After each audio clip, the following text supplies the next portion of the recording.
สวัสดีค่ะวันนี้เราก็จะมาทำเมนูพลาบปลาหมึกนะคะ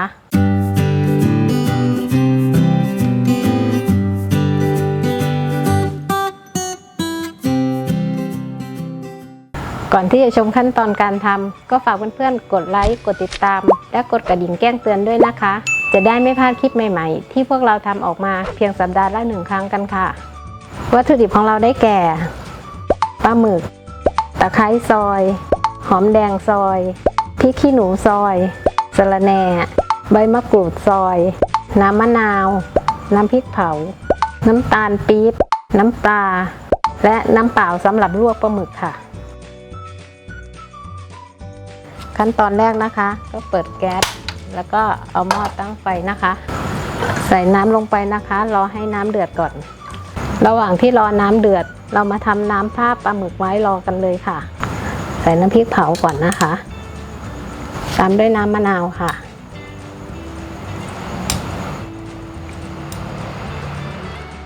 น้ำตาลปี๊บค่ะผสมให้เข้ากันนะคะ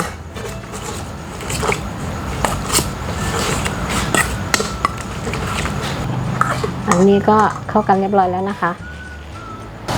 ตอนนี้น้ำก็เดือดแล้วนะคะเดี๋ยวเรามาลวกปลาหมึกเลย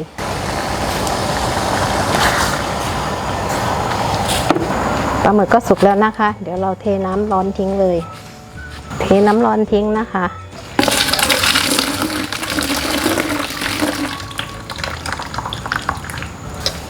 เราใส่น้ำเย็นไว้รอนะคะ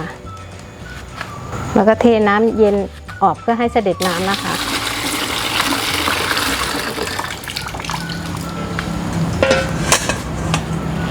ที่เราเอาออกจากน้ำร้อนแล้วมาใส่น้ำเย็นเนี่ยเพื่อให้ปลาหมึกมันกรอบนะคะเสร็จแล้วก็เอาใส่ในน้ำที่เราทำไว้เลยค่ะ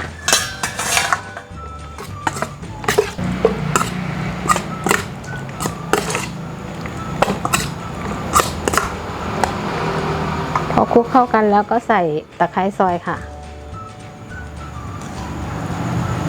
ตามด้วยหอมแดงนะคะพริกขี้หนูซอยค่ะใบมะกรูดซอยค่ะคลุกให้เข้ากันนะคะ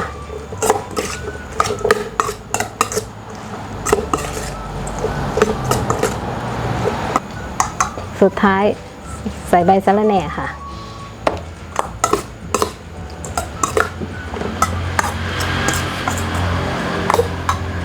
เสร็จเรียบร้อยแล้วนะคะแล้วก็ตักใส่จานพร้อมเสิร์ฟเลยค่ะ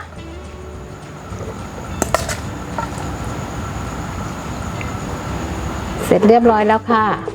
พลาบปลาหมึกค่ะ